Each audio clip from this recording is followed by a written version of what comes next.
warahmatullahi wabarakatuh. Selamat pagi menjelang siang Bapak Ibu yang terhormat, Ibu Kepala Sekolah SD Rahmat Rate, Ibu Endang Puspitowati. Yang terhormat Bapak dan Ibu Wakil Kepala Sekolah SD Rahmat Rate 01, Ibu Muriati SPD dan Bapak Rosikin MPD. Yang saya hormati Bapak Ibu guru serta tenaga pendidikan SD Rahmat Rate 01. Pertama-tama marilah kita panjatkan puji syukur kehadirat Tuhan Yang Maha Esa. Atas berkat dan karunia-Nya kita dapat berkumpul di sini untuk mengadakan acara seminar diseminasi budaya positif pada rekan sejawat SDN Rahmat Rate 01 yang akan dibawakan oleh Bu Liring Kusuma Astuti SPD dan Bapak Rosikin MPD. Sebelum acara dimulai, marilah kita membaca basmalah.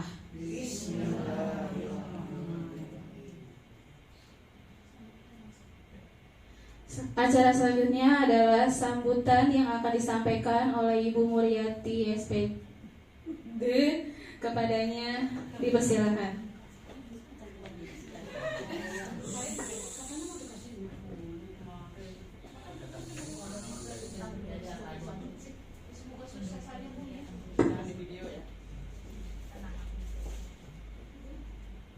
Assalamualaikum warahmatullahi wabarakatuh. Selamat siang Bapak Ibu semuanya. Pada kesempatan hari ini saya mengucapkan terima kasih ya, dan mendukung sepenuhnya tugas yang akan disampaikan oleh Bapak Rosikin MPD dan Ibu Liring SPD dalam rangka menyelenggarakan diseminasi budaya positif pada rekan sejawat SDN Rahmat Rate 01. Mudah-mudahan apa yang jadi tugas dari rekan kita ini mendapatkan respon yang positif dari kita semua. Marilah kita dukung bersama-sama. Semoga acara ini bisa berjalan lancar dan bisa membuahkan hasil yang maksimal. Mungkin dari saya tidak terlalu banyak yang disampaikan, hanya selamat untuk selalu bekerja bersama-sama. Terima kasih. Wassalamualaikum warahmatullahi wabarakatuh. Terima kasih Bu Mur atas sambutannya. Selanjutnya adalah paparan yang akan disampaikan oleh Bapak Rosikin MPD. Kepadanya dipersilakan.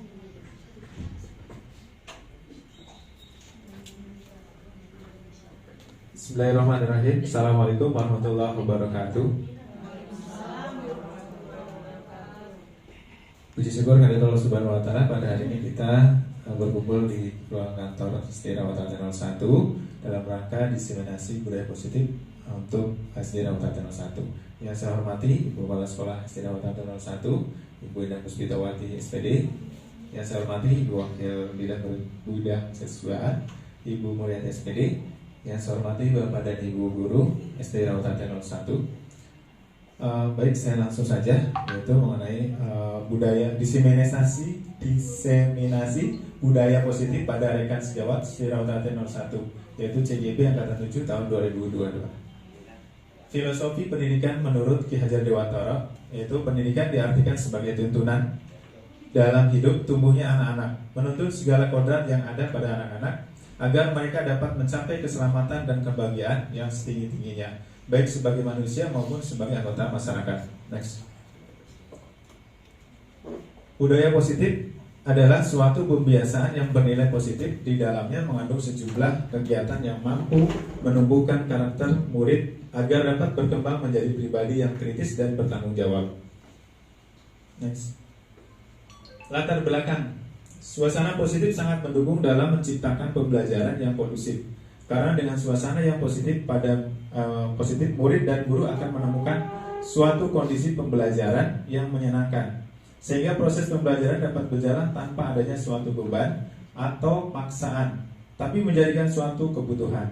Suasana positif juga akan membantu menggerakkan moral yang positif bagi murid, sehingga karakter murid tidak hanya terbentuk dari akademik atau intelektualnya saja, tetapi juga dari lingkungan yang ada. Perubahan paradigma belajar. Budaya positif ini ada 1 disiplin positif, kemudian ada perubahan paradigma belajar, segitiga institusi, motivasi perilaku manusia, keyakinan kelas, posisi kontrol restitusi, dan kebutuhan dasar. Perubahan paradigma belajar. Guru adalah pemimpin pembelajaran yang mendorong tumbuh kembang siswa secara holistik. Aktif berpusat pada murid dan menjadi teladan serta agen transformasi untuk mewujudkan profil pelajar Pancasila. Oleh karena itu, guru merupakan ujung tombak menciptakan budaya positif di sekolah. Disiplin positif. Disiplin positif merupakan salah satu cara penerapan disiplin yang bertujuan untuk menumbuhkan kesadaran serta memberdayakan murid untuk melakukan sesuatu tanpa imbalan, ancaman maupun hukuman. Nilai-nilai kebajikan universal. 1. Nilai-nilai kebajikan universal adalah nilai-nilai kebajikan yang disepakati bersama lepas dari suku, bangsa, agama, bahasa maupun latar belakangnya. Nilai-nilai ini merupakan payung besar dari sikap dan perilaku kita, ataupun nilai-nilai ini merupakan fondasi kita berperilaku. Yang kedua, nilai-nilai kebajikan adalah sifat-sifat positif manusia yang merupakan tujuan mulia yang ingin dicapai setiap individu. Profil pelajar Pancasila yaitu ada beriman bertakwa pada Tuhan Yang Maha Esa dan berakhlak mulia, berkebinekaan global, mandiri, bergotong royong, bernalar kritis dan kreatif.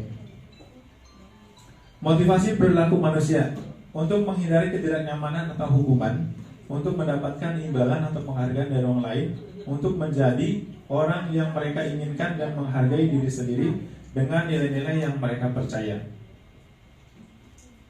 Teori motivasi perilaku manusia. Yang pertama, untuk menghindari ketidaknyamanan atau hukuman. Apa yang akan terjadi apabila saya tidak melakukannya? Itu motivasi dari eksternal. Kemudian yang kedua, untuk mendapatkan imbalan dari orang lain, institusi. Apa yang akan saya dapatkan apabila saya melakukannya? Sama, motivasi eksternal. Kemudian yang ketiga, untuk menghargai diri sendiri. Saya akan menjadi orang yang seperti apa bila saya melakukannya? Nah, ini adalah motivasi internal, tujuan disiplin dan positif. Next, apa perbedaan hukuman dan konsekuensi? Perbedaan hukuman dan konsekuensi. Hukuman, sesuatu yang menyakitkan harus terjadi. Kemudian kalau konsekuensi, sesuatu yang harus terjadi. Membuat anak sakit fisik maupun hati untuk jangka waktu lama. Kalau konsekuensi, membuat anak merasa tidak nyaman dalam jangka waktu pendek. Anak membenci kedisiplinan, anak akan menghargai disiplin. Hukuman paksaan, kalau konsekuensi, stimulus tanggapan. Kemudian hukuman mendorong anak menyakiti diri sendiri, konsekuensi mendorong anak akan mudah menyesuaikan diri. Hukuman konsep diri yang buruk, konsekuensi konsep diri yang baik. Hukuman anak belajar untuk menyembunyikan kesalahan, anak belajar untuk mematuhi peraturan. Kemudian hukuman marah, rasa bersalah, dipermalukan, merasa tak dihargai. Konsekuensi kehilangan hak, dibuat tidak nyaman, diasingkan untuk sementara, timor. Pernyataan-pernyataan berikut apakah termasuk hukuman atau konsekuensi? Yang satu, membersihkan coretan yang dibuatnya di meja tulis. Kedua, murid diminta untuk push up 15 kali karena tidak menggunakan masker ke sekolah. Ketiga, menggantikan kertas tugas teman yang telah dicoret-coret. 4. Berjemur di lapangan basket pukul 12.00 siang karena mengobrol dengan teman. 5. Murid diminta bertelanjang kaki sepanjang hari karena tidak menggunakan sepatu warna hitam sesuai peraturan sekolah. Oke, next. Jawab, boleh. 6. Berdiri di depan kelas sambil mengangkat kaki satu karena tidak bisa menjawab pertanyaan. Hukuman. 7. Membersihkan tumpahan air di meja tulis karena tersenggol banyak saat belajar. Konsekuensi. 8. Kehilangan 10 menit jam istirahat untuk mengerjakan tugas karena terlambat datang dan tertinggal pelajaran 10 menit. 9. Duduk di bangku di pinggir lapangan pada jam istirahat, tidak diizinkan bermain oleh guru piket karena mencederai teman saat bermain di lapangan. Hukuman. 10. Terlambat hadir di pembelajaran daring 15 menit dan diminta untuk tinggal 15 menit sesudah kelas selesai untuk membahas kepentingan pembelajaran. Konsekuensi. Next. Kebenarannya gimana? Budaya positif. Budaya positif, lingkungan positif, keyakinan kelas, peraturan kelas. Nah, keyakinan kelas. Setiap kelas kita akan membuat sebuah keyakinan kelas.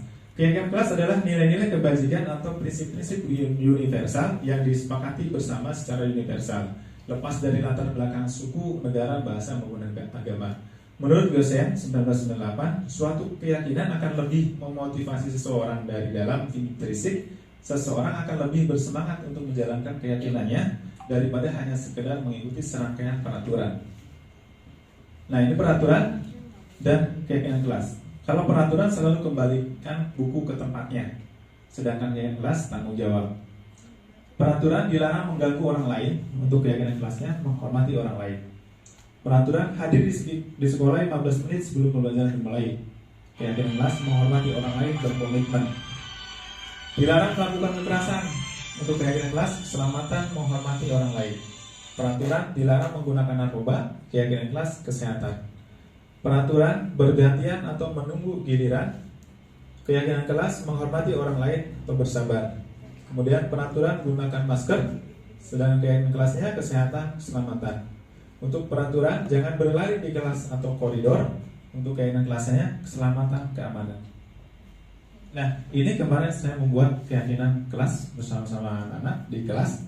Jadi anak-anak diberikan selembar kain kertas, kemudian anak menyatakan apa keinginan kelas yang diinginkan, seperti situasi belajarnya seperti apa. Anak-anak akan menjawab beraneka ragam. Ada yang kelas tidak mau berisik, ada yang kelas tidak mau diganggu oleh anak-anak, ada yang tidak boleh saling mengata-ngatain ayah ibunya, orang tuanya. Kemudian dan nanti anak-anak semua menempel di depan papan tulis. Nanti kita menyatukan satu jawaban yang sama sehingga terkumpul menjadi 6 keyakinan kelas yang disepakati. Yang pertama adalah komitmen, yang kedua adalah jujur, yang ketiga saling menghormati dan menghargai, yang keempat peduli, yang kelima semangat belajar, dan 6 tanggung jawab. Nah, ini adalah kesepakatan dan keyakinan kelas yang kami buat. Kemudian anak-anak suruh tanda tangan, sehingga ketika ada anak yang melakukan kesalahan tidak sesuai dengan komitmen, nah kita membuat nanti dipanggil sehingga ada yang namanya restitusi, yaitu teguran dan kesepakatan sesuai dengan keyakinan kelas. Terima kasih. Nanti akan dilanjut oleh Ibu Dewi Sumastuti. Pada ya waktunya dipersilakan.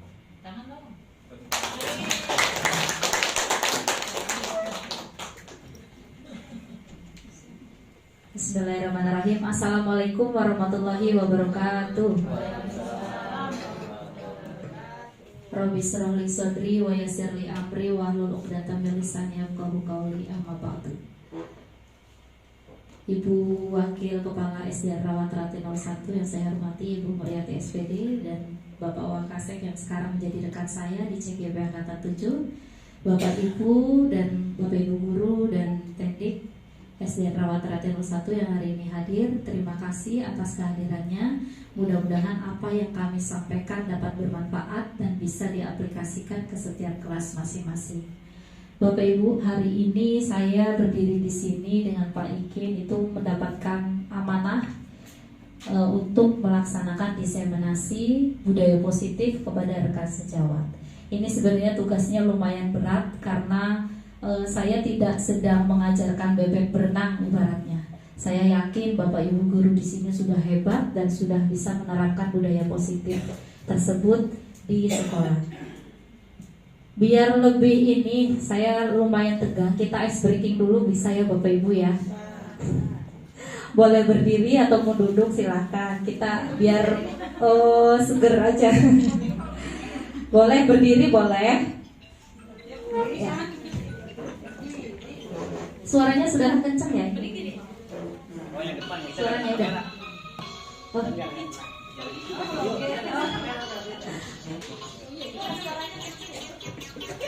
Beni mantap tuh Beni.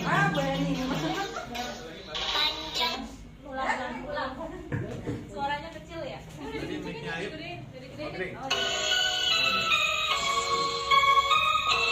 Ayo, goyang Bapak Ibu.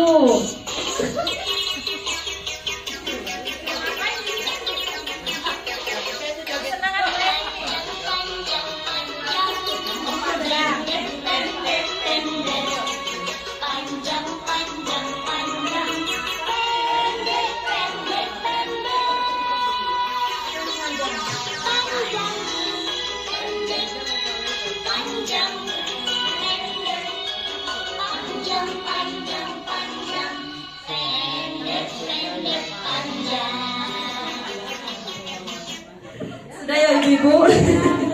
Terima kasih sekali. Kurang panjang ya. Ya.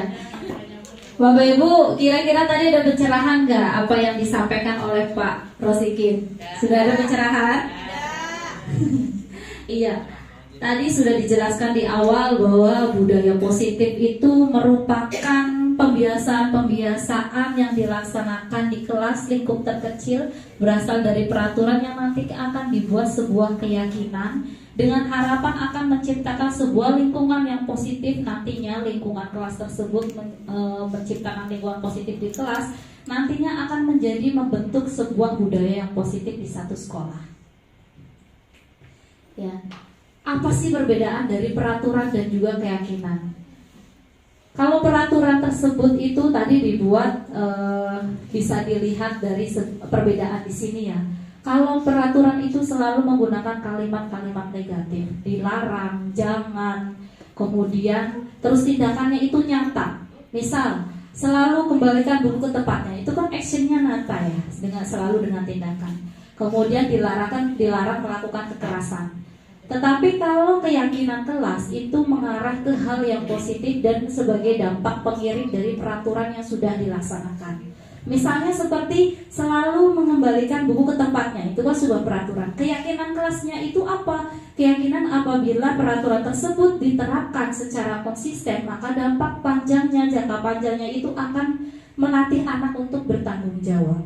Misalnya peraturannya harus mengembalikan buku dan juga pensil yang ketika dipinjam oleh temannya, misalnya. Itu secara nyata peraturannya dilaksanakan oleh anak-anak. Keyakinannya apa untuk jangka panjangnya itu agar anak belajar bertanggung jawab. Kemudian misalnya ada lagi kalau sekarang harus 5M misalnya.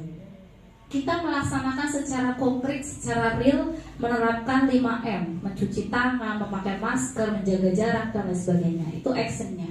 Tetapi keyakinan kelas itu yang bersifat abstraknya itu apa yang untuk jangka panjang, yaitu agar kesehatan, tentang kesehatan. Jadi untuk peraturan itu kalimatnya lumayan panjang, tetapi kalau keyakinan kelas itu lebih singkat. Seperti komitmen, disiplin. Disiplin itu kan artinya luas. Bisa masuk tepat waktu, pulang tepat waktu, misalnya seperti itu. Terus komitmen itu juga artinya luas. Misalnya mengerjakan PR. Kemudian peraturan-peraturan yang sudah dibuat, pasti Bapak Ibu sudah mempersiapkan peraturan itu di awal pembelajaran. Nah, untuk membuat sebuah keyakinan saat ini itu belum terlambat. Bapak Ibu, kami berdua di sini itu menghimbau Bapak Ibu agar menciptakan keyakinan kelas tersebut. Karena saat ini kita sudah menerapkan hal yang agak sedikit salah, karena reward and punishment itu masih kita terapkan sekarang. Untuk kelas 1 sampai kelas 6 ada reward, ada punishment.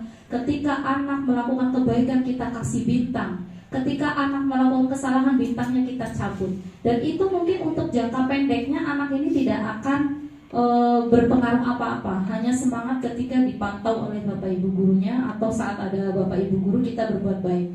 Tapi kita tidak bisa mengawasi mereka saat tidak ada kita. Dan ketika anak melakukan kesalahan, mereka akan terpatahkan hatinya karena merasa harga dirinya sudah tidak diakui di depan teman-temannya. Nah, oleh karena itu keyakinan kelas ini merupakan sebuah angin segar untuk Bapak Ibu agar bisa menerapkannya di kelas masing-masing, agar kita itu sebagai pendidik itu tidak hanya mendengarkan atau egois terhadap diri kita, anak harus seperti ini, anak harus seperti ini, tapi kita harus curah pendapat dengan peserta didik. Bagaimana sih Bu prosedur membuat keyakinan kelas ini? Pastinya kita komunikasi dengan anak didik. Kita tinjau kembali peraturan yang sudah ada.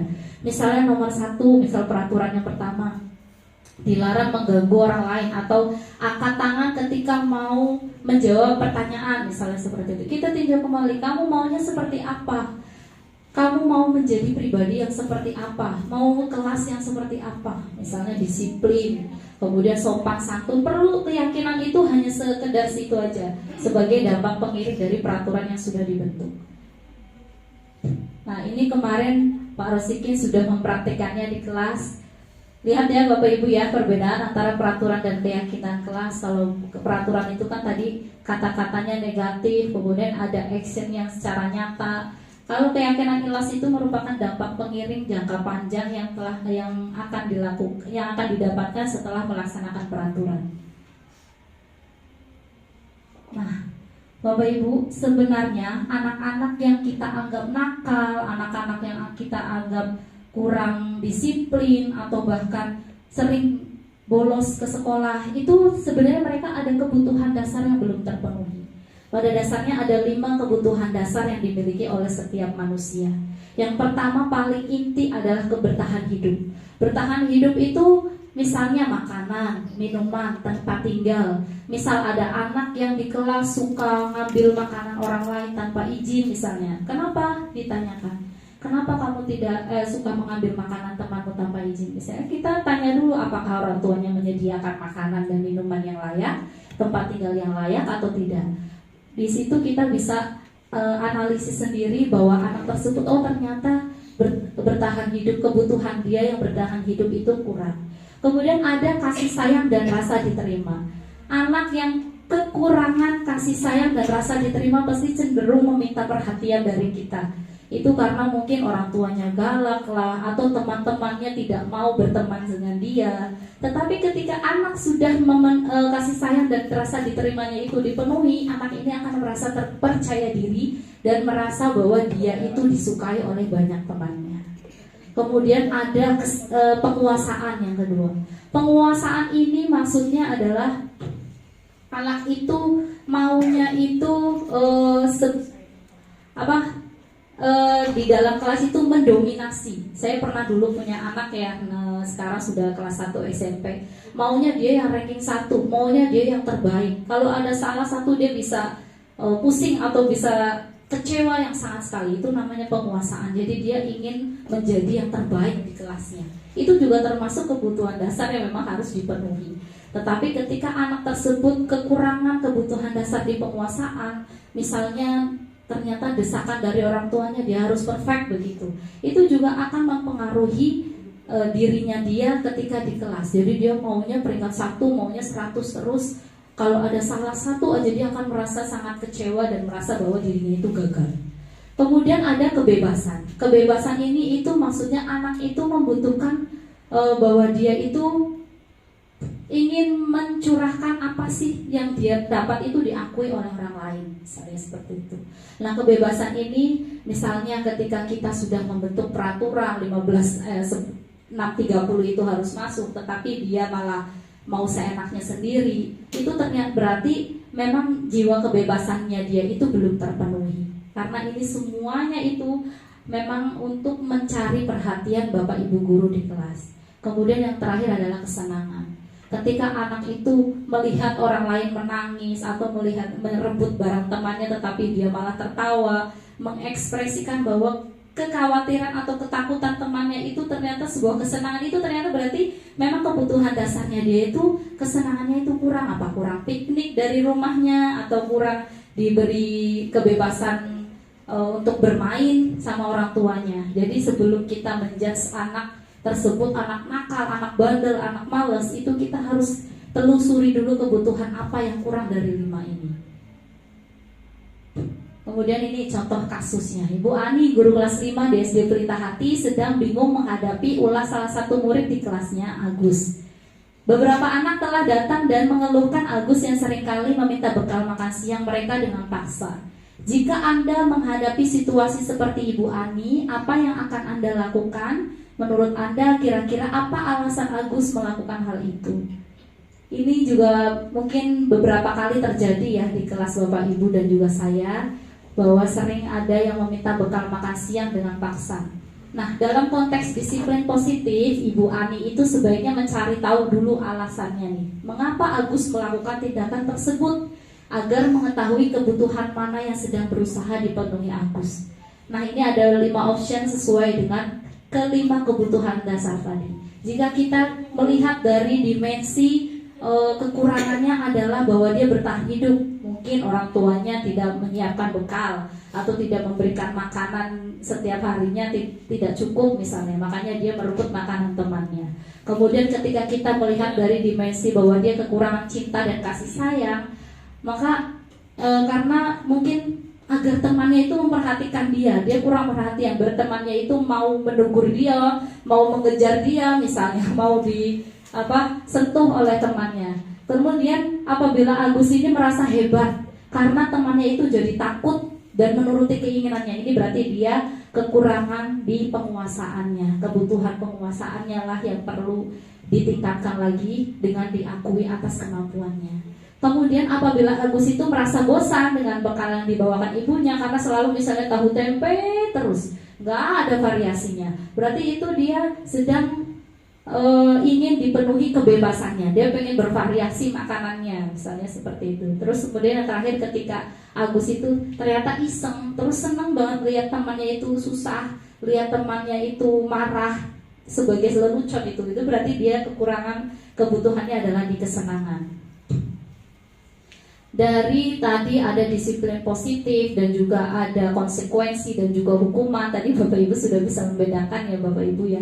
Dan ini nanti ada 5 posisi kontrol sebagai solusi dari pemecahan masalah yang 5 kebutuhan dasar tadi.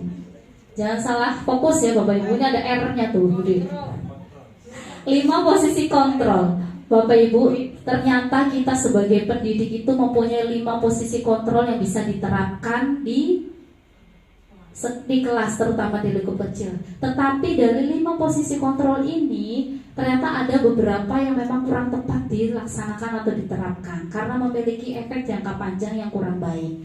Contohnya di sini ada identitas gagal, identitas berhasil atau sukses. Identitas berhasil atau sukses itu ada pemantau, teman, dan manajer. Mungkin kita pernah menerapkan di posisi teman, pemantau, dan manajer.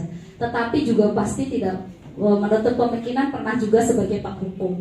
Contohnya penghukum tuh misalnya seperti apa? Misalnya kita selalu berkata, kalau kamu tidak melakukannya, awas ya, rasakan kamu.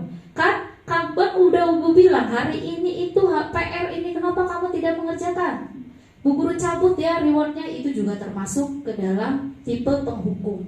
Memang untuk jangka pendeknya itu anak itu tertib tapi hanya sementara. Hasil jangka panjangnya nanti akan memberontak dan menyalahkan orang lain. Kemudian selain itu juga akan berbohong. Misalnya kita akan tanya dan dengan nada yang marah. Karena murid nantinya akan merekam ya bahwa guru itu suka menghukum anak, biarkan saja, nanti juga marah-marah lagi. Jadi tertib hanya di depan guru tersebut. Setelah itu dia akan melakukan kesalahan yang sama lagi. Kemudian yang kedua adalah membuat orang merasa bersalah. Ini juga pasti pernah dilakukan ya. Kamu, Bu Guru kan udah menerangkan, kamu gak kasihan sama ibu ya, ibu capek loh. Nah misalnya seperti itu. Kemudian kamu seharusnya kan sudah tahu, ibu lelah sekali mengatakannya, ibu stres loh nak, kenapa sih kalian diajarin kok enggak mudeng-mudeng, misalnya seperti itu. Ternyata ini membuat orang merasa bersalah itu termasuk ke identitas gagal. Ini dapat mematahkan profil peserta didik ini di dalam kelas. Contohnya ketika hasil selanjutnya adalah si siswa ini akan menyangkal dan juga akan berbohong. Ibu, saya tadi memperhatikan kok Bu. Ya ibu, saya lupa Bu, PR-nya udah dikerjakan tapi ketinggalan Bu, maafin saya ya Bu. Nah, murid akan berkata seperti itu. Tetapi efek jangka panjangnya itu muridnya akan merasa rendah diri, merasa bersalah karena sudah mengecewakan gurunya. Dan itu akan terus direkam oleh murid sampai dia dewasa. Dan itu akan membuat identitas dia gagal di masyarakat. Kemudian ada teman dan juga pemantau. Sebagai teman, ini juga pernah dilaksanakan, pastinya sudah pernah diterapkan. Ayolah, lakukan demi ibu. Nah, masa kamu tidak mau sih? Ingat ya, ibu tidak pernah ingat tidak ibu pernah bantu. Ibu kan pernah beliin kamu ini loh nak. Masa kamu nggak ini sih? Nggak tahu, misalnya seperti itu. Nah ini muridnya akan berkata, saya pikir ibu teman saya, ternyata begitu ya bu. Lah, dampak pada muridnya untuk jangka panjangnya itu, murid tidak akan menjadi yang mandiri, tetapi akan bergantung sama guru tersebut. Misalnya kita berperan sebagai teman, itu hanya berlaku untuk guru tersebut saja, tetapi untuk guru yang lain tidak akan diakui sebagai temannya. Kemudian untuk tipe pemantau ini sebenarnya sebagai jarak atau pemisah antara guru dan murid. Kenapa? Karena di sini guru dituntut sangat profesional sekali dengan taat pada aturan. Karena bagaimana peraturannya? Kalau kamu salah berarti itu ya bintangnya cabut ya. Kalau wah kamu hebat, kamu berhasil hari ini, silakan ini bintangnya. Seperti yang tadi disampaikan ya dari one-star punishment. Itu masuk ke tim pemantau. Nah ini yang masih saya juga belajar dan juga mungkin Bapak Ibu bisa menerapkan adalah di tipe manajer. Tipe manajer ini nantinya akan mengajukan pertanyaan-pertanyaan yang bersifat objektif. Nanti untuk jangka panjangnya siswa ini akan bisa mengevaluasi diri bagaimana cara memperbaiki tersebut, bagaimana cara memperbaiki kesalahan agar siswa itu dapat kembali ke kelompoknya menjadi karakter yang lebih kuat lagi. Nah, tadi sudah disinggung sama Bapak Rosikin tentang restitusi. Tadi sudah ada hukuman, konsekuensi, sekarang ada restitusi.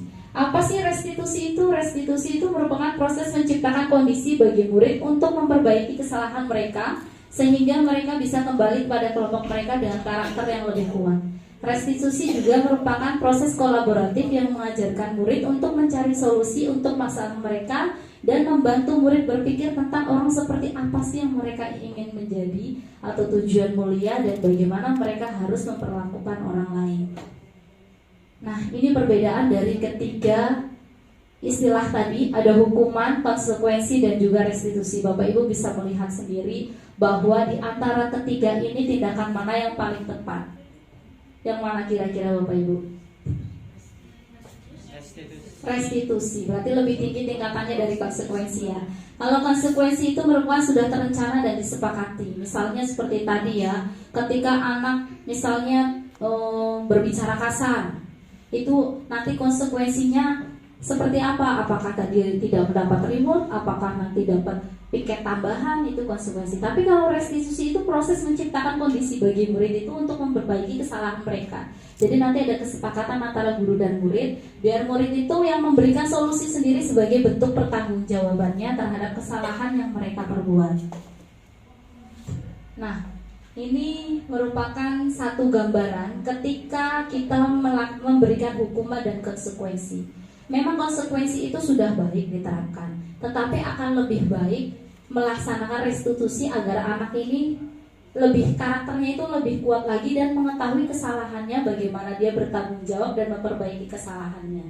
Karena di sini restitusi itu fokus pada pemecahan masalah dan jangka waktu yang panjang.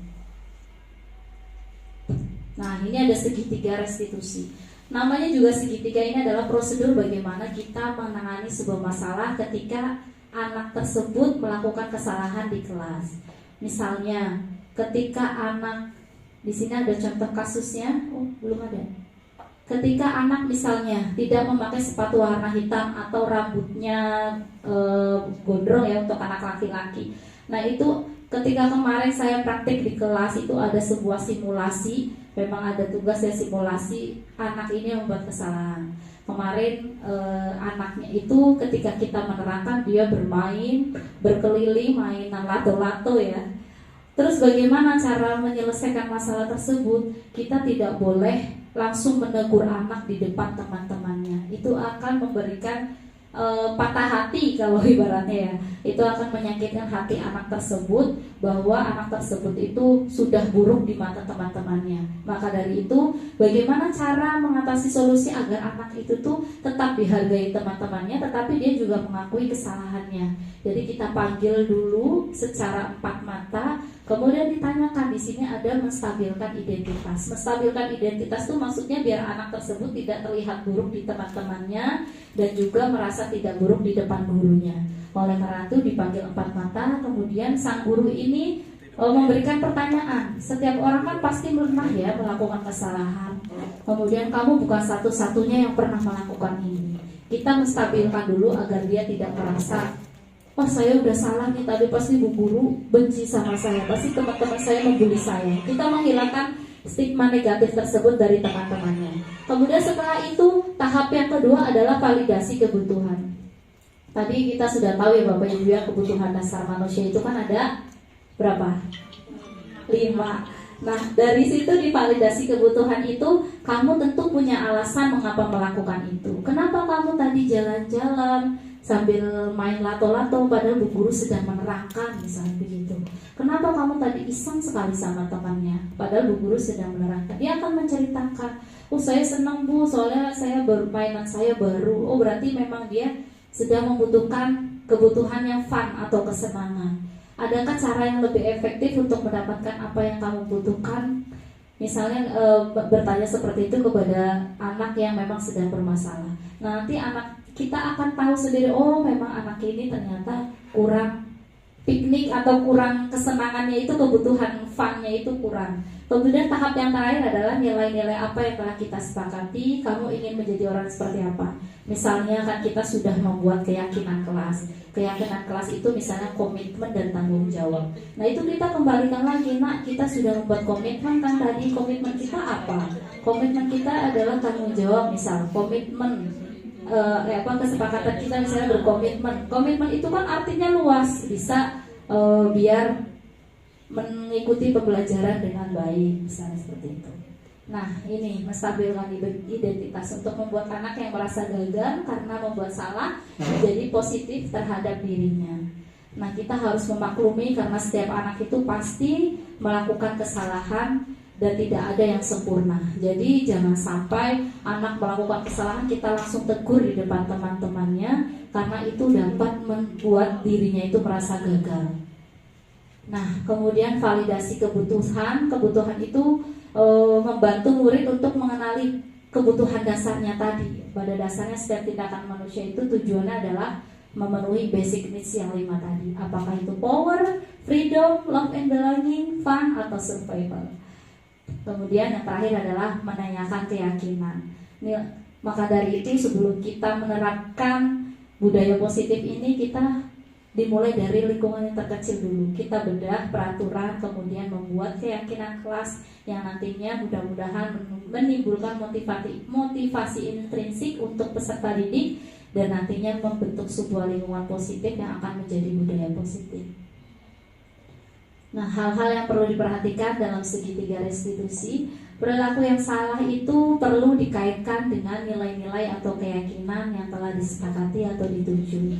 Terus kemudian yang kedua, kesediaan orang yang melakukan kesalahan untuk memperbaiki masalah. Kemudian yang ketiga, pemecahan masalah sebisa mungkin relevan atau memiliki hubungan dengan masalah yang ada. Contohnya seperti tadi, misal terlambat 15 menit. Bagaimana cara bertanggung jawabnya agar kamu bisa mengganti 15 menit yang kurang tadi. Tadi kan sudah disebutkan ya bagaimana perbedaan antara konsekuensi dan restitusi dan juga hukuman. Perlu adanya suatu usaha perbaikan dari pihak yang berbuat kesalahan. Jadi untuk memberikan restitusi itu tidak harus sejalan dengan kesalahan yang dibuat. Kayak misalnya tadi bermain lato-lato, berarti konsekuensinya lato-latonya disimpan dulu sama ibu guru dan kamu mengerjakan sendiri tugas yang sudah diberikan tadi dilewati. Perlu didedikasikan waktu dari pihak yang berbuat kesalahan. Tanyakan kapan akan mulai diberlakukan usaha untuk memperbaiki masalah. Nah, terima kasih Bapak Ibu. Ini demikian beberapa paparan materi yang sudah kami sampaikan. Mungkin materi yang kami sampaikan ada sedikit pertanyaan dari Bapak Ibu yang ingin diajukan. Kami persilahkan ya, baiknya boleh bertanya ya. Oh iya, silakan Bapak Ibu, barangkali ada pertanyaan yang akan diajukan pada kami persilahkan. Terima kasih. Ya, silakan.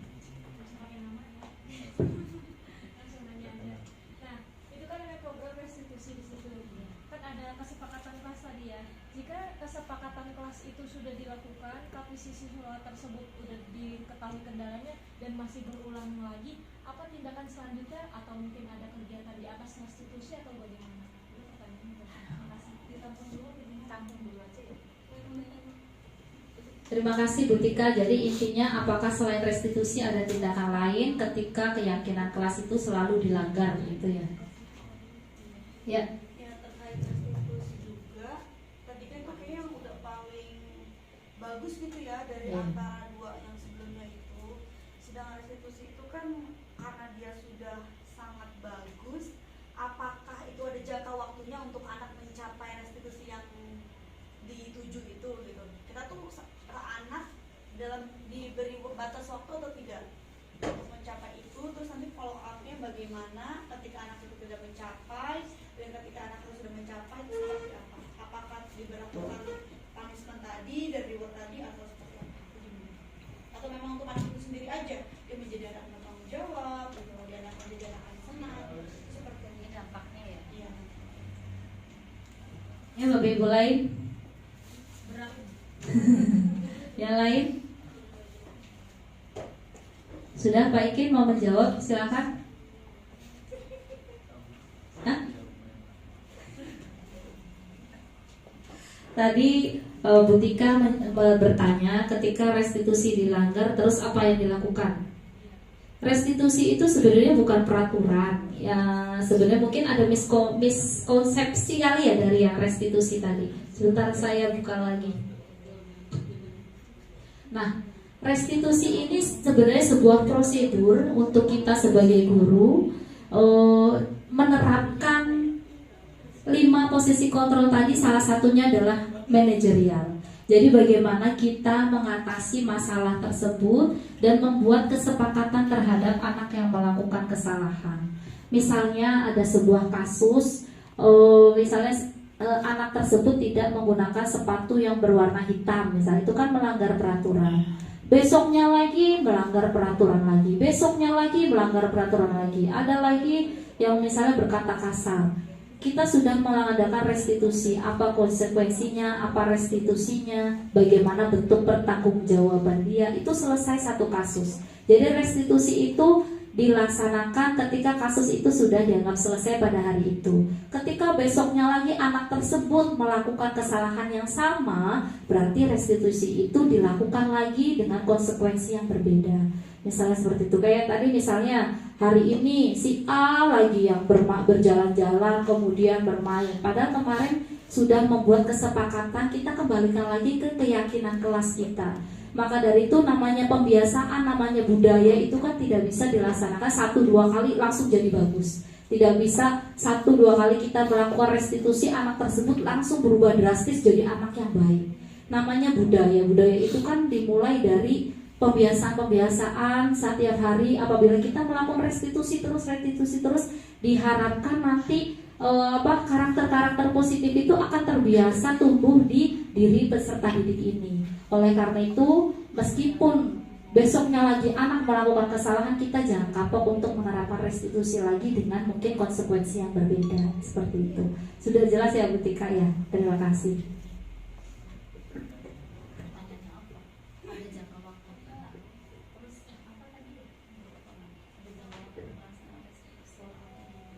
Tadi pertanyaan dari Ibu Arneti, ada jangka waktu apa enggak? Follow up-nya apa? Follow up-nya bagaimana?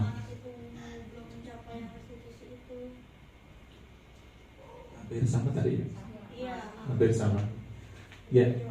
Iya. Jadi jawabannya adalah hampir tadi sama dengan pertanyaan dengan kalau kemarin seperti di kelas saya itu ada videonya deh. Coba tampilkan. Itu anak misalkan dia terlambat masuk 15 menit. Nah, nanti nggak ada di situ ya. Nah, anak tersebut nanti dipanggil secara terpisah. Mungkin kalau di kelas itu kan dia akan terpojokkan oleh teman-temannya. Jadi nanti dipanggil secara tersendiri. Jadi di luar dari anak-anak itu, sehingga atau dipanggilnya di kantor, sehingga untuk face to face-nya anak itu ngena gitu. Artinya ketika kenapa kamu terlambat? Saya tadi bangunnya kesiangan Pak.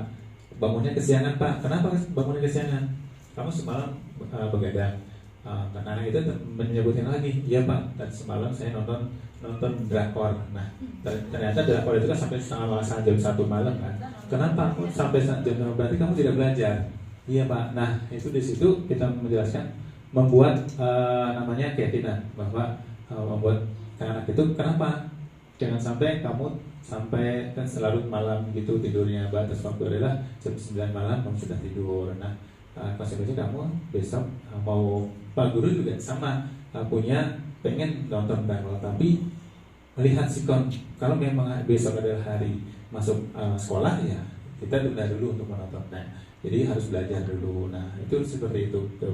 Nanti kamu membuat sepakatan, ya udah nanti kesempatan ini anak-anak kamu besok tidak terulang lagi ya. Ya Pak, saya akan memperbaiki sikap saya yang salah ini. Nah, seperti itu. Jadi kita tidak menghukum anak. Besok kamu terlambat lagi, Bapak kasih hukuman 10 menit kamu di luar. Ya, jadi tidak ada lagi hukuman seperti itu. Jadi kita sepakatan anak sama kita sebagai manajer, artinya memberikan kebebasan anak untuk tetapi terkontrol oleh kita supaya anak tidak terulang kembali. Karena anak merasa diri bersalah tetapi pengen memperbaiki di kemudian harinya, seperti itu. Bagaimana Bu Arneti? Ada pencerahan kah? Bapak Ibu yang lain, ada pertanyaan lagi tentang restitusi? Bu Eni, monggo Bu, pakai mic Bu. Spesial. Assalamualaikum warahmatullahi wabarakatuh. Terima kasih kepada Bapak Rosikin dan Ibu Liring, luar biasa materinya hari ini. Saya jadi introspeksi diri setelah mendengar penjelasan Bapak dan Ibu. Karena kalau saya pikir-pikir, kok saya termasuk guru yang selalu memberikan hukumannya, bukan ke jauh dari restitusi malahan. Jadi saya merasa bersalah selama ini. Tapi saya ingin penjelasan ulang atau penegasan lah ya. Berarti restitusi ini dominan kepada karakter ya Bapak Ibu, bukan ke apa ya? Kalau ke nilai bagaimana ya Bu aplikasinya?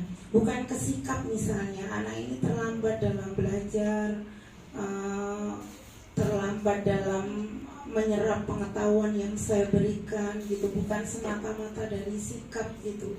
Jadi apakah restitusi ini dikhususkan untuk membentuk karakter anak begitu? Itu saja sih pertanyaan saya. Yang jelas penjelasan Bapak Ibu hari ini luar biasa sih menurut saya begitu. Saya jadi merasa bersalah dan saya harus banyak belajar ya, bahwa selama ini saya dominan ke hukuman daripada ke restitusi begitu. Untuk keterbelakangan anak dalam hal prestasi gitu, apakah tercakup di restitusi begitu? Ya, terima kasih Bu Lirin, Pak Rosikin.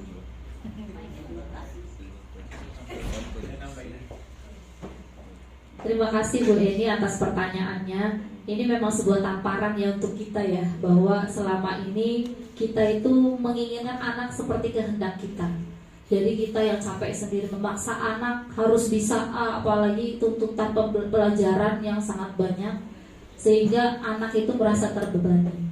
Nah, untuk restitusi ini memang seperti landasan empirisnya sendiri ya, sesuai dengan pengertiannya bahwa restitusi itu menciptakan kondisi bagi murid untuk memperbaiki kesalahan mereka sehingga mereka bisa kembali pada kelompok mereka dengan karakter yang lebih kuat. Berkaitan dengan kondisi intelektual ya, mungkin ya kognitif anak tersebut itu yang rendah, atau kita sudah menerangkan tidak paham-paham, kita jangan sampai jadi di 5 posisi kontrol itu seperti yang tadi pembuat rasa bersalah.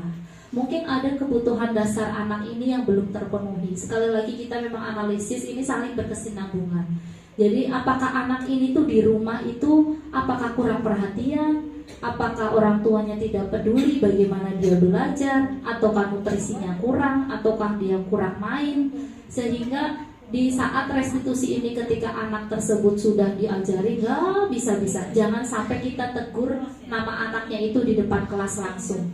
Selalu restitusi itu membuat kesepakatan itu hanya guru dengan muridnya.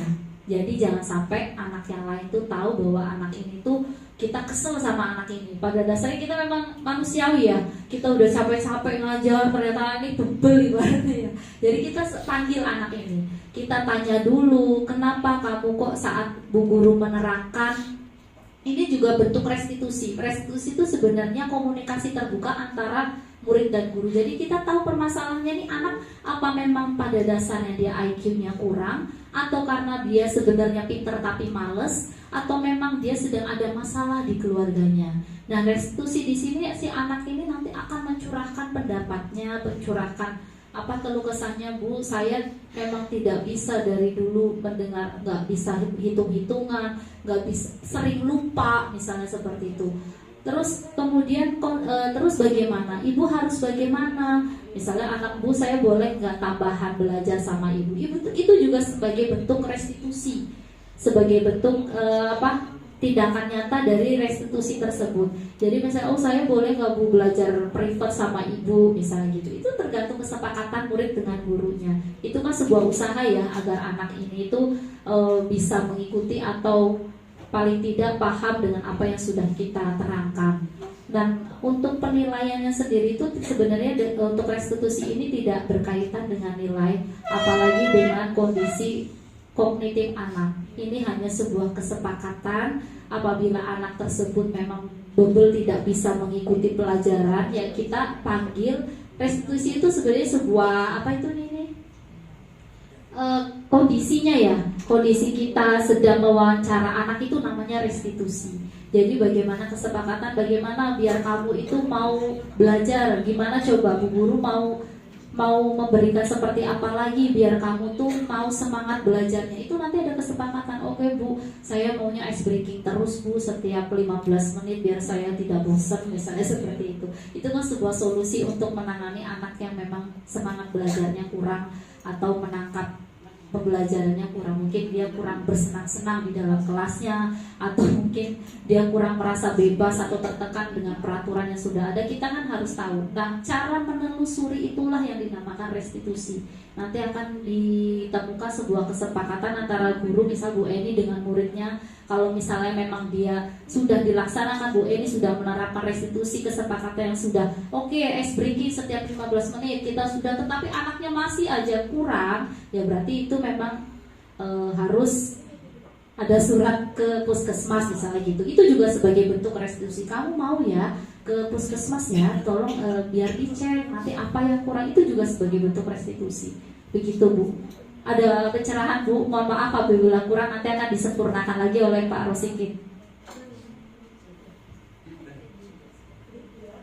Untuk intelektual ini tadi biasanya kalau kemarin itu sebenarnya untuk kurikulum pendidikan kelas 1 dan kelas 4 melakukan tes diagnostik dulu, sehingga untuk mengetahui kebutuhan apa yang ada di anak, yaitu intelektualnya, sehingga anak dites hanya beberapa soal saja. Nah, untuk mengetahui sejauh mana kebutuhan intelektualnya. Jadi itu, sehingga ketika pembelajaran di kelas kita sudah mengetahui anak itu kurang, sehingga proses pembelajarannya berbeda dengan anak yang lainnya. Gitu. Itu aja. Dari teman-teman yang lain, Pak Jupri, ada? Ya, boleh tanya. Pak Didi, boleh Pak. Boleh di luar ini. Iya. Baru masuk.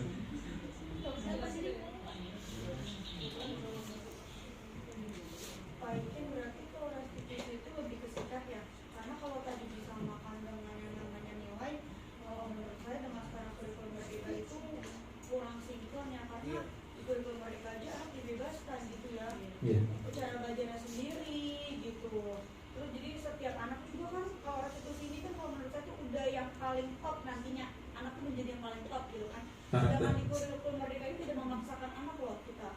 Ya, di kurikulum merdeka kita tidak memaksakan anak benar-benar merdeka untuk belajar. Makanya anak itu kita belajar berpihak kepada anak, bisa bermain di kelas itu dengan pembelajaran bermain, metode bermain, sehingga anak merasa nyaman dan menyenangkan, sehingga tergugah besok lagi saya akan ketemu lagi Bu ini, besok ketemu lagi Bu Arne, dan itu yang terjadi di kelas saya. Makanya ibu-ibu, Pak, Feni sekarang sehari aja nggak masuk kalau nggak sakit itu selalu pengen ketemu bapak. Kenapa? Ya itu, dan jadi saya membebaskan anak belajar di kelas itu tidak membebankan. Jadi apa yang mau dipelajarin sekarang itu dengan bermain. Saya kemarin seperti pramuka kan perkalian sama temannya kan berpasangan. Nah di kelas saya berkelompok dengan cara bermain, sehingga anak sebagai permainan. Kemudian bisa juga ketika pulang berbaris. Nah siapa yang berkalian itu untuk siapa yang bisa menjawab duluan itu pulang duluan. Seperti itu diterapkannya. Tapi ini loh, begitu coba yang dilihat 5 kebutuhan tadi. 5 kebutuhan dasar manusia. Kebutuhan dasar manusia itu hampir semua murid nggak ada yang sempurna. Pasti Ya. semuanya punya di situ. Bahkan ada yang murid yang 5-5-nya. Iya, kayak kasih sayang dan rasa diterima. Bagaimana Pak dengan yang 5-5-nya kurang nih? Nah, yang 5-5 kurang, contoh kayak muridnya Bu Lola ini 1, saya 1. Nah itu contoh ke-5-5-nya tidak ada. Kenapa? Itu bentuk bahwa 1 sampai lingkungan pun tidak memperhatikan, sehingga anak merasa diri tidak berguna di situ, sehingga dia untuk sekolah saja tidak untuk sampai siapapun yang akan berbicara tentang sekolah dia nggak mau. Itu yang semuanya akan hilang, dan itu akan berdampak buat dia, sehingga dia merasa malu ketika sekolah karena merasa dirinya itu sudah tidak mampu. Kemudian sudah beberapa bulan nggak sekolah, merasa terhina di situ. Dan sebenarnya kembali lagi di situ peran seorang ibu keluarga. Nah, karena rata-rata peran keluarga di situ tidak terpenuhi di situ. Contohnya ada yang tinggal sama neneknya, terus neneknya cuek, kemudian sering dimanja oleh neneknya, sehingga dia main bebas, walaupun bebas. Dan itu yang kemudian ke-5-5-nya hilang. Itu untuk anak. Tapi kalau yang hanya seminggu 3 kali masuknya, 2 kali, nah itu masih bisa. Hanya beberapa yang hilang. Mungkin rata-rata sih seringnya kasih sayang dan rasa diterima. Kemudian kesenangan atau kebebasan itu seringnya anak. Di rumah misalkan biasa dikekang, nah itu mungkin merasa berotak, sehingga di sekolah dia membuat perhatian gurunya. Sering terjadinya anak-anak yang berulah di kelas seperti itu. Ya, menambahkan sedikit. Jadi sebenarnya diseminasi hari ini itu tentang budaya positif. Seperti yang kita ketahui ya, budaya tersebut itu kan artinya cara hidup seseorang dalam yang dimiliki seseorangnya itu agar bisa bermasyarakat. Nah di sini ada positif. Jadi memang restitusi ini itu dilaksanakan untuk menciptakan budaya positif di lingkungan kelas, lingkungan sekolah pada lingkup besarnya. Nah untuk anak-anak yang kekurangan kebutuhan dasar manusia ini kan kita tadi menganalisis dulu ya. Makanya itu ada 5 posisi kontrol yang paling bagus diterapkan adalah manajer. Bagaimana si posisi manajer ini mengetahui sang anak ini kebutuhannya itu kurangnya di mana. Oh anak itu kurang kasih sayang, berarti kita harus lebih perhatian lagi. Oh anak tersebut ternyata penguasaannya dikurang, berarti kita harus lebih memuji dia ketika dia melakukan kebaikan atau misalnya mendapatkan nilai yang bagus, kita puji. Kemudian oh dia anak itu ternyata kebutuhan hidupnya itu kurang, kita bisa membantunya misalnya dengan berbagi makanan, berbagi minuman. Kemudian kalau misalnya kebebasan dia berkurang, kita bisa serahkan dengan pembelajaran kolaboratif misalnya gitu. Kemudian kalau misalnya kesenangannya kurang, kita bisa menerapkan dengan ice breaking. Sebenarnya 5 kebutuhan dasar ini tidak bisa dipenuhi oleh semua anak karena memang faktor lingkungan eksternal maupun internal itu sangat berpengaruh sekali. Oleh karena itu tadi yang disampaikan berarti tidak berpengaruh ke nilai ya, karena ini kan merupakan cara hidup atau budaya positif yang nantinya bisa diterapkan berkelanjutan untuk Bapak Ibu guru di dalam kelas agar meninggalkan kebiasaan buruk sebagai tipe penghukum, tipe teman, terus apalagi tadi ya, agar kita bisa menjadi manajer yang baik di dalam kelas. Saya sama Pak Rosikin pun sekarang belum bisa menerapkan sepenuhnya, tetapi masih berusaha terus belajar, karena sebenarnya itu sumber belajar yang paling baik itu adalah orang tua murid adalah murid itu sendiri. Kita sebenarnya belajar dari murid, bukan murid yang belajar dari kita.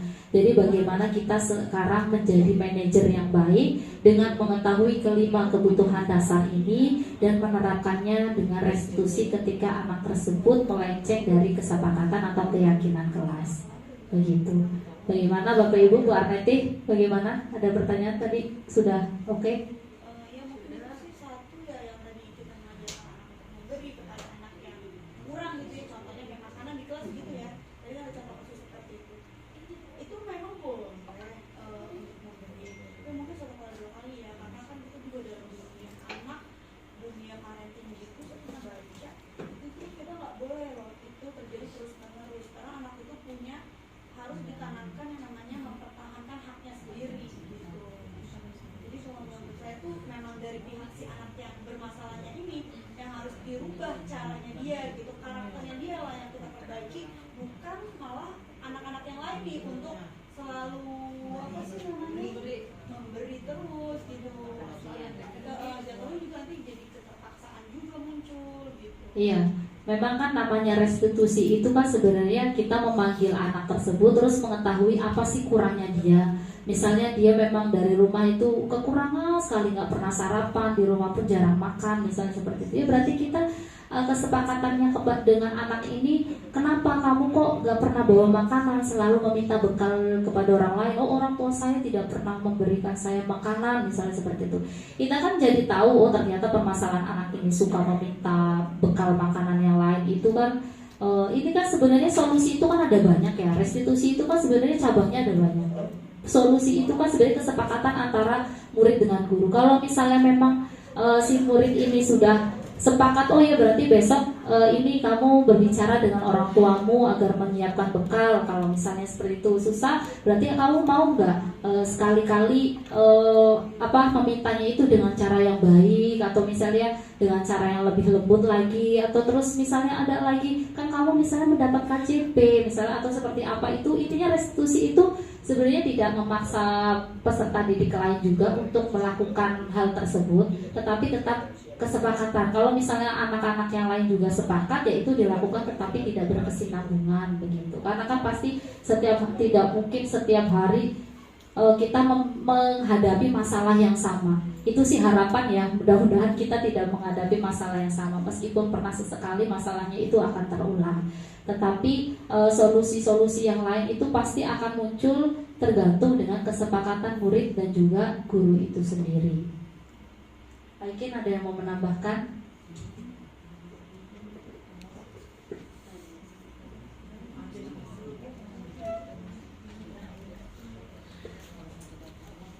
Dari Bapak Ibu ada yang mau menambahkan mungkin? Atau mungkin berbagi pengalaman, oh saya ternyata sudah pernah menerapkan restitusi ketika anak saya melakukan kesalahan, seperti itu. Ada yang mau berbagi pengalaman, silakan.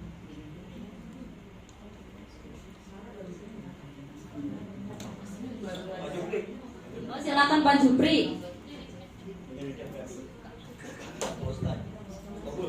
Assalamualaikum warahmatullahi wabarakatuh.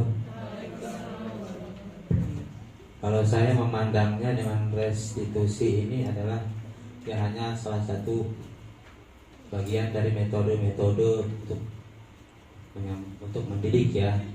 Jadi menurut saya ya ini restitusi ini sangat baik untuk kita terapkan, tetapi para penanya juga saya harap jangan menanya terus ya, karena menurut saya ini adalah salah satu metode ya. Jadi metode yang lain itu saya banyak. Jadi ini adalah boleh kita laksanakan karena insya Allah ini adalah baik untuk kita ya.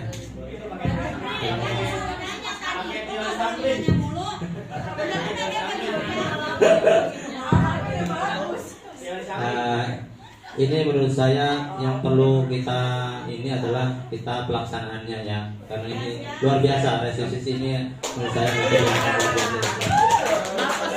Ini aja. Assalamualaikum warahmatullahi wabarakatuh.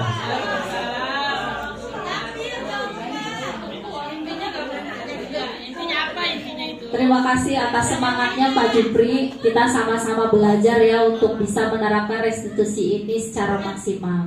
Karena memang saya dengan Pak Rosikin juga di sini sama-sama belajar. Kita membagikan ilmu sedikit ini agar bisa diterapkan di lingkungan sekolah, agar Bapak Ibu juga bisa menerapkannya di lingkungan kelas. Gitu. Dari Pak Rosikin ada tambahan? Cukup. Ya Bapak Ibu ada pertanyaan lagi? Bapak Ibu ada pertanyaan lagi? Bapak Ibu ada pencerahan ya, meskipun penjelasannya kurang detail, mohon maaf karena keterbatasan ilmu kami. Bapak Ibu juga nanti bisa mencari tahu sendiri dan mungkin bisa mencari referensi yang lebih luas di Google atau di YouTube bagaimana restitusi ini dapat diterapkan secara maksimal. Dari kami sekian presentasinya, penjelasannya. Mohon maaf apabila banyak kata yang kurang berkenan dan kurang lengkap mungkin. Kami ucapkan terima kasih kepada Bapak Ibu yang sudah antusias mendengarkan, mengikuti diseminasi hari ini. Mudah-mudahan sekolah kita SDN Rawaterate 01 dapat benar-benar menciptakan budaya positif di lingkungan sekolah. Tetap semangat, salam dan bahagia. Kurang lebihnya mohon maaf. Wabillahi taufiq wal hidayah. Wassalamualaikum warahmatullahi wabarakatuh.